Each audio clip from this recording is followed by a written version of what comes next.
Hello everyone, I'm your host Quinnlenn, but you can just call me Quinn. Welcome back to ScytedTV News, your news place for all your internet, gaming, and anime news. We've got a lot in store for today's episode. We've got Bob's Burger voice actor pleads guilty, Anime Expo announcements, and TF2 Bot Annihilation, as well as a new segment called Quinn Picks. More on that later. All this and more on this episode of ScytedTV News. Actor of the Bob's Burger villain Jimmy Pesto Sr., Jay Johnston pleads guilty to a felony charge related to the January 6, 2021 Capitol attack by pro-Trump mob. Johnston faces a minimum of 5 years in prison and pleaded guilty to a felony count of civil disorder, though he was also charged with interfering with law enforcement officers during a civil disorder and had several misdemeanors. He pleaded guilty before the district judge Carl Nicholas, who scheduled to sentence Johnston on October 7th. In an eyewitness video, he was seen filming protesters confronting police at a barricade. He would later join a mass of people in a tunnel leading inside the building, where he used a stolen U.S. Capitol riot shield to help shove police officers back toward the door. Weeks after the attack, he would only be known as individual 247AFO, described as a tall man with a black jacket wearing a camouflage neck gaiter. After the FBI published images of said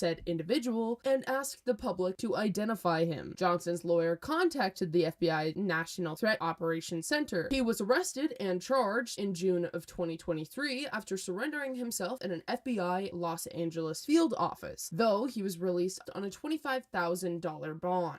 With the end of the 2024 Anime Expo, lots of major news was dropped for the community. Today, we'll inform you of the most notable announcements within the 4 days. First, the most notable premiere announcements, which had already premiered at the time of this video. These include Tower of God Season 2 on Crunchyroll, and Plus Size Elf, which can be streamed uncensored on HIDIVE. One Piece fans can enjoy the English dub of the Egghead arc, as it is available for purchase on August 27th and will be streaming on Crunchyroll on September 17th. For the fall season, we will be having multiple releases, but the most notable ones are My Hero Academia You're Next, set to release in North America on October 11th, 2024. Ari set to premiere in October 2024. Blue Exorcist Season 4 going live on October 2024. Bleach 1000 Year Blood War Part 3 airing in October of 2024. After that, projects for 2025 were also announced. The most prominent ones were Fire Force Season 3, set to stream on Crunchyroll next year, and Black Butler Season 5 returning sometime in 2025. In other related news, RWBY has been acquired by Viz Media and are currently in talks with them about the future of RWBY. The Batman Ninja vs. Yakuza League official posters, with the character posters also being revealed during the expo,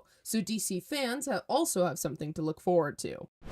Now this next one is going to need a bit of background. Team Fortress 2 was released on October 10th, 2007, as a part of Valve's The Orange Box. The Orange Box was a collection of 5 games, including the previously released Half-Life 2 and Half-Life 2 Episode 1, along with 3 brand new releases, those being Half-Life 2 Episode 2, Portal, and the topic of today's discussion, Team Fortress 2. Team Fortress 2 is the sequel to the beloved Half-Life mod, Team Fortress, which itself started out as a mod for software ID Quake. TF2 quickly enraptured millions with a striking art style, memorable cast, and frantic gameplay. TF2 would receive numerous updates through its life and go free to play on June 23rd, 2011. TF2 would receive its last major content update, Jungle Inferno, on October 20th, 2017. And with that, Valve put the continuation of the game in the community's hands and took a way more laid-back role as they started to focus less on the game. The focus on the community-made content was nothing new, as Valve had always had a good relationship with their community, with numerous maps, taunts, and hats being added to the game over the years that were community made. But with Valve's absence, it led to a major problem. Around late 2019 and early 2020, user-made bots started appearing in servers. These bots had a pattern to them. They would almost always pick the sniper class, the only class that guaranteed a one-hit kill, and would use aimbot pretty much to shut down entire servers. These bots would also spam horribly racist and homophobic messages, and even going as far to post links to COD points in the chat. Eventually, with Valve focusing less on the game and the anti-cheat not being of the best quality, pretty much every casual lobby had completely been shut down, with players having to resort to community servers to be able to play the game. Over the years, multiple campaigns were launched by players, with the purpose of pushing Valve to deal with the bots, and Valve was, albeit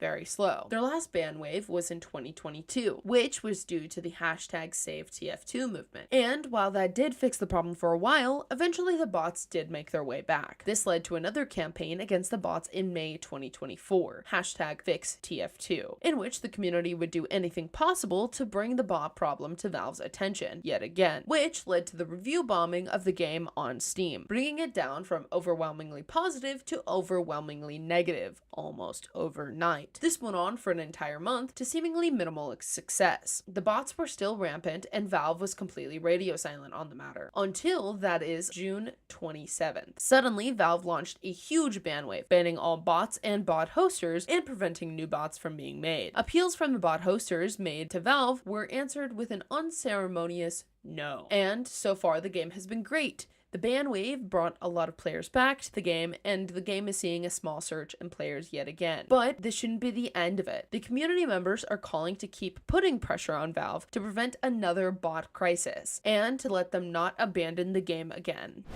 Normally, this is when we would go to the outro of the video, but now we have a new segment where yours truly picks something that has happened in the last week and talks about it. This week, I want to talk about the no memes that have been populating my Instagram reels. There are two variations of these videos. One of them where the camera is a little gnome with a walking stick poking or walking around. The other is a person in a green blanket cape, a pointed white hat, a giant white beard and mustache, and a pink net as a walking staff, crouch walking and waving the staff. This trend was started by a TikToker that goes by the name Crawly Possessed, who goes into public spaces, specifically malls, and walks into areas that are specifically for staff only while waving the little net. People are loving this meme and have been making their own renditions of it. One of the good things about this goofy meme is that it's been popularizing the music genre called dungeon synth.